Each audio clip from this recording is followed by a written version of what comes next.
This guide will show you the best things to do in Paris, France. I'm Rock, and as a tour guide, I can't wait to show you around this beautiful Olympic city, also known as the most romantic city in the world. Paris' iconic landmarks have been transformed into sporting arenas for the 2024 Olympic Games, and the most iconic of them all is the very symbol of Paris, the Eiffel Tower. This iconic structure is one of the most visited tourist attractions in the world, but fortunately, there are two ways to avoid queues and ensure to visit the tower. First one is to buy tickets with a reserved time slot on the official website, but they are likely to sell out within hours of becoming available. So be prepared to snatch them precisely 2 months before your planned visit and be online shortly after midnight. The distinctive Iron Tower was commissioned as a temporary entrance arch for the biggest global event in 1889, the World's Fair. The event was held in Paris to celebrate the 100th anniversary of the French Revolution. Gustave Eiffel's design won the competition, and his company constructed the tallest man-made structure in the world at the time. Original plan was for the Eiffel Tower to stand for just 20 years, but more than 135 years later, it is still here and it is as popular as ever. If online tickets are sold out or you forgot to plan ahead, try to book a guided tour, as they usually still have spots available. You'll get a knowledgeable local guide and you'll be able to spend as much time on the tower as you desire. I'll put my favorite tower tours in the description below. There are several ticket options available since the tower has 3 observation decks. The first deck is situated approximately 57 meters or 170 feet 5 above the ground. The second deck, located around 150 meters or 377 feet high, arguably offers the best view of Paris. Its spacious terrace allows visitors to stroll, snap photos, and fully immerse themselves in the cityscape with its iconic landmarks. The first and the second deck can be accessible either by stairs or by lift, and I would very much advise the lift. The summit can be reached only by lift, as the highest accessible point of 276 meters or 900 feet. The top provides sweeping, bird's-eye views of Paris. There is also Gustave Eiffel's office, where he hosted prestigious guests. But be aware that despite having a ticket, the top may be closed at any time for safety reasons. The next iconic Parisian landmark is the symbol of French military glory, the Arc de Triomphe. It was built by Napoleon Bonaparte in the style of ancient Roman triumphal arches, as the tallest of its kind in the world. This massive arch stands at the center of 12 radiating avenues surrounded by a traffic roundabout, making it one of the busiest intersections in Paris. Now, don't even think about trying to reach the arch by crossing this dangerous road.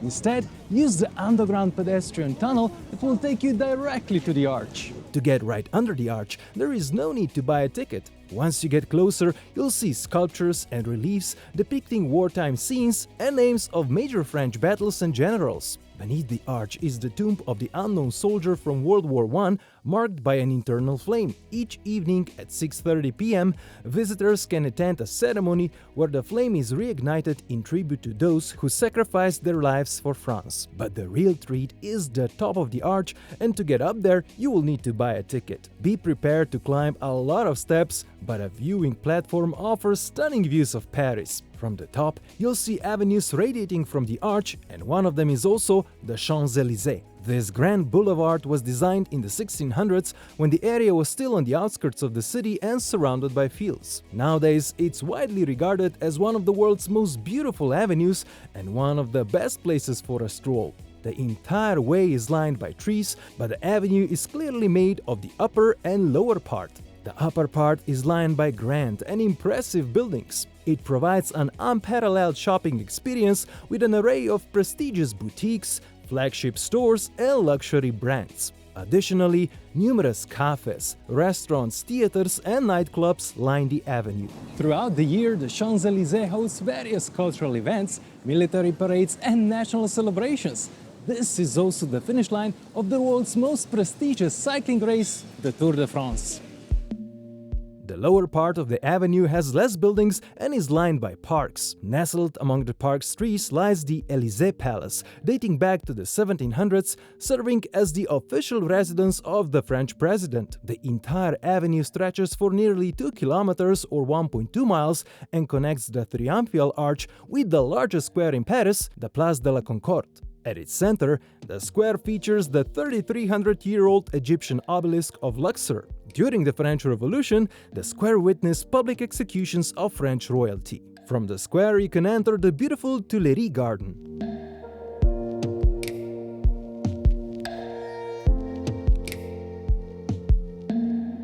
Beautiful and popular garden ends with the world's most visited art museum, the Louvre. The museum's collection spans over 9,000 years of history and includes approximately 380,000 objects ranging from ancient civilizations to the 19th century, making it also the largest museum in the world. It features various forms of art, including the world's most famous paintings, the Mona Lisa and the ancient Greek sculpture of the Venus de Milo.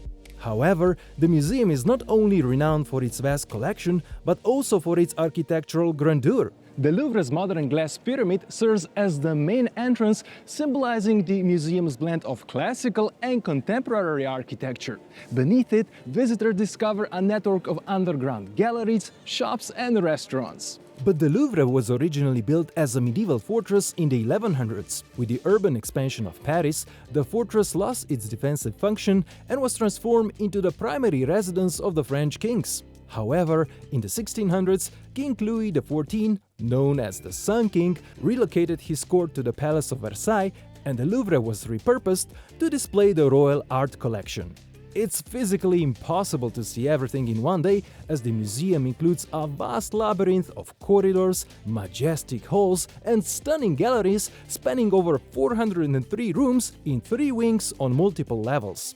If you wish to see the Mona Lisa and few sculptures and paintings along the way, head for the Denon wing and follow the signs and crowds. The Venus de Milo is located on the ground floor in Greek, Etruscan and Roman antiquities.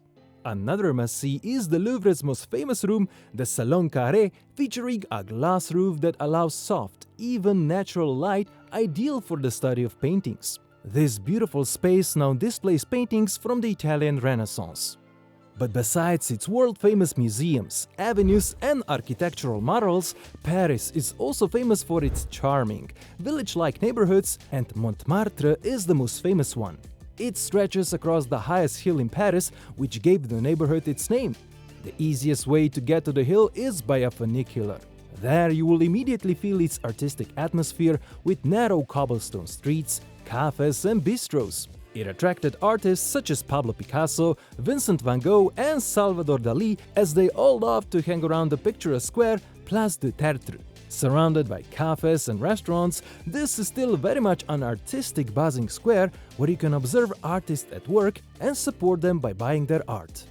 Not far from the artistic square is the very top of the hill with a stunning Roman Catholic church with a distinctive white dome, the Sacré-Cœur Basilica. From here you'll get a lovely view of the Parisian skyline. Built to honor the Sacred Heart of Jesus, the entry to the basilica is free of charge. Inside you can admire stained glass windows, sculptures and beautiful mosaics, including its central piece, a massive mosaic of Christ in Majesty. However, the main draw of the basilica is its panoramic view. You can buy a ticket and climb the 300 steps to the dome, but the dome views are a bit obstructed. The history of Montmartre is reflected by one of the world's most famous cabarets, the Moulin Rouge. You see, this once a rural hill above Paris is exposed to the winds and was once dotted with windmills used for grinding flour and pressing grapes. Not far from the Montmartre, it's worth stopping at the iconic Opera Garnier, celebrated for its opera and ballet productions. Besides attending one of the performances, you can explore opera's magnificent interiors through guided or self-guided tours available every day from 10 a.m. to 5 p.m. One of the most elegant 19th century French buildings gained its fame as the setting for the novel The Phantom of the Opera. Part of its interior is a grand ceremonial staircase leading to even more impressive grand foyer. This lavishly decorated space with chandeliers, gold and stunning ceiling fresco is a popular spot for pre-show gatherings and intermissions. The glamour of this space will make you forget about the fact that on a guided tour you won't be able to see the auditorium with its famous ceiling fresco, as it's always closed for rehearsals. Just across the street is another iconic building worth a stop, a magnificent Art Nouveau department store. It boasts a stunning central glass dome and symbolizes Parisian elegance and offers a luxurious shopping experience. A long glass walkway stretches under the dome from the third floor. If you have the time to spend few minutes queuing for the walkway, you'll be able to enjoy in a lovely view beneath it. However, shopping remains the primary activity. One of the most famous and outstanding department stores in the world houses a selection of high-end fashion brands, designer boutiques, and exclusive collections. The department store regularly hosts prestigious events and popular weekly fashion shows. On the top floor is also a panoramic rooftop terrace offering great views of the city, and the best part is that this view is free of charge, a rare find in Paris. Next, we move to the island in the river Seine, which once served as the residence of the kings of France. During the French Revolution, many royal structures on the island were repurposed or destroyed. Remarkably, Notre-Dame, which was used for coronation ceremonies of French kings, survived. Dedicated to the Virgin Mary, the church is one of the finest examples of French Gothic architecture. The cathedral was completed in the 1300s and introduced a revolutionary building technique of supporting thin walls and allowing large windows, which became a signature feature of all later Gothic churches. Unfortunately, a devastating fire in 2019 led to the closure of the cathedral to the public. Following the fire, an international effort was launched to fund the cathedral's restoration. As a result, restoration efforts are still ongoing at the time of my visit, with the reopening announced for December 2024. Another Gothic masterpiece on the island is a chapel from the 1200s. It was once part of the royal castle, built to house a collection of holy relics. To show off the prestige of the French monarchy, the chapel was used for the reception of foreign leaders. A very tall and narrow building has two levels. The lower chapel serves as the entrance. Only when you get to the upper chapel, you'll be impressed by slender design with extensive windows, revolutionary for their time. Stunning stained glass windows cover a significant portion of the walls, depicting biblical scenes with vibrant colors and intricate designs. Gothic architecture with tall, narrow windows through which light streams, illuminating the interior space, remains impressive to this day, so be sure to book ahead your time slot for the visit. I'll put the link in the description below. The island stands within the river Seine, one of Europe's great historic rivers. The iconic Seine flows through the heart of Paris and was used as a major traffic artery linking the city with the sea. Nowadays, it's renowned for its romantic atmosphere and vibrant riverbanks, considered a UNESCO World Heritage Site due to their cultural and historical significance. The Seine riverbanks offer picturesque promenades and walkways, perfect for leisurely strolls while taking in stunning views of the city's landmarks. Besides strolling along the river, one of the most popular ways to explore the Seine is by attending a sightseeing cruise, typically lasting about 1 hour. Most boats feature open-air upper decks, and some include interior lounge areas. Cruises start and end at the same point, navigating through the oldest districts in Paris, where many of its famous buildings and attractions can be admired. But in case of river flooding, a cruise may be altered as the old bridges are too low and you can miss some of the best parts. It happened to me, but at least I got a complimentary drink for comfort. I will list my favorite cruise options offered by various companies in the description below. One of the impressive buildings on the riverbank is the former railway station constructed for the 1900 World Fair. With the modernization of the trains, the station was gradually abandoned and repurposed into one of the most popular museums in Paris, the Musée d'Orsay. One of the building's most recognizable features is its large clock that serves as a window overlooking the Seine and a glass roof above its spacious galleries. The museum showcases a great diversity of artistic creations in the Western world between 1884 and 1914. Its collections represents all expressive forms, from paintings to architecture, as well as sculpture, decorative arts, and photography. It also holds one of the largest collections of Impressionist and Post-Impressionist masterpieces in the world. Many of the famous Impressionist works by painters such as Monet, Manet, Degas, Renoir, Van Gogh, and others are on display. Here are also sculptures including great works of French artist Auguste Rodin, the father of modern sculpture.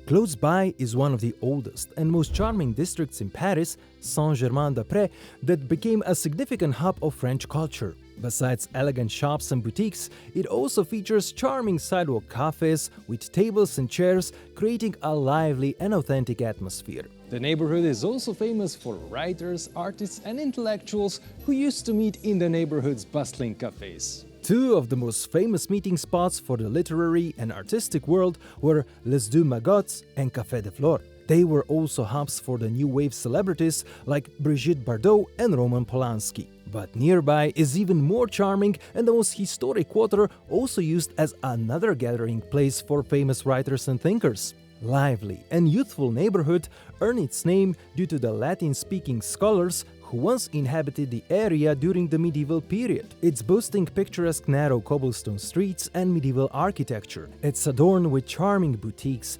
artisan shops, restaurants, great number of bistros and bookshops, including a beloved Shakespearean company. The Latin Quarter is packed with museums, art galleries and historic landmarks. One of them is an impressive temple topped by a massive dome known as the Pantheon. Originally built as a church in the 1700s, Pantheon was converted into a mausoleum for some of France's greatest figures. The neighborhood also has hidden gems and beautiful parks and botanical garden. This is also home of Paris' most prestigious universities and academic institutions, including the Sorbonne University, which has been a center of learning and scholarship since the 1200s. Another prominent Parisian site is the beautiful historical complex of Les Invalides, dedicated to the military history of France. Originally built by Louis XIV, known as the Sun King, as a hospital and retirement home for veterans of war in the 1600s, the complex represents a stunning example of Baroque architecture, reflecting the era of the 1600s when France was a great royal power with one of the greatest armies in the world. The complex is open to the public. It contains the Army Museum, one of the largest military museums in the world. Part of the complex is also a church, as its residents were obliged to attend the services. However, the most prominent feature of the entire complex is the Royal Chapel adjacent to the church, featuring a magnificent golden dome. Its dome was inspired by St. Peter's Basilica in Rome and was the highest building in Paris until the construction of the Eiffel Tower. Since the 1860s, the chapel has housed the tomb of the most famous French military leader, Napoleon Bonaparte, after his remains were transferred from the remote island of St. Helena, where he died in exile. Napoleon's tomb stands directly beneath the Golden Dome, surrounded by a circular gallery. About 20 kilometers or 13 miles west of Paris is the world-famous Versailles. One of France's best-known treasures and a UNESCO World Heritage Site is drawing over 10 million visitors each year. This former royal residence boasts enchanting architecture, huge landscape gardens, and stunning artwork, serving as a testament to the luxurious lives of French royalty. It was built by Louis XIV, also known as the Sun King, who in 1682 relocated his court from the Louvre to this grand estate outside Paris. The main palace is housing over 2,300 rooms. Among its highlights is the iconic Hall of Mirrors, where the Sun King received his guests. It extends more than 230 feet or 70 meters and is characterized by 17 mirrors opposite 17 windows that overlook the gardens below. The painted ceiling shows a series of 30 scenes glorifying the Sun King. Another impressive hall is the Battles Gallery that shows the military history of France with paintings depicting key battles and busts of celebrated French military leaders. But the Versailles estate also encompasses the gardens, the Trianon estate, and the Queen's Hamlet. Each area offers remarkable sights and experiences, so make sure you have enough time to explore. The renowned gardens are situated directly behind the main palace, recognized as the largest outdoor sculpture museum in the world. They start with Water Garden, with pools adorned with statues representing the rivers of France, accompanied by nymphs and children. In the gardens, you'll also find the most celebrated fountain dedicated to the Roman goddess Latona, mother of the sun god Apollo and the moon goddess Diana. fountain stairs offer one of the best views of the gardens and its humongous Grand Canal, stretching 60 meters wide and extending for 1700 meters or over 1 mile east to west and 1000 meters or 0.6 miles north to south. Gardens are so huge that it will take you about half an hour of walk to get to a Trianon estate comprising of 2 palaces. The Grand Trianon Palace was constructed by Sun King as an escape from the court life in the main palace. 2 wings of a single-story palace are connected by peristyle, an impressive sheltered colonnade creating a seamless transition between the palace and the gardens. As you can imagine, Paris offers an abundance of attractions well beyond what we covered here, so be sure to check the QR code on the screen or description below for all my favorite Paris tickets, tours and interesting day trips, including visits to Disneyland or tours to the Normandy D-Day beaches. My name is Rock, thanks for the thumbs up and for watching, and see you next time.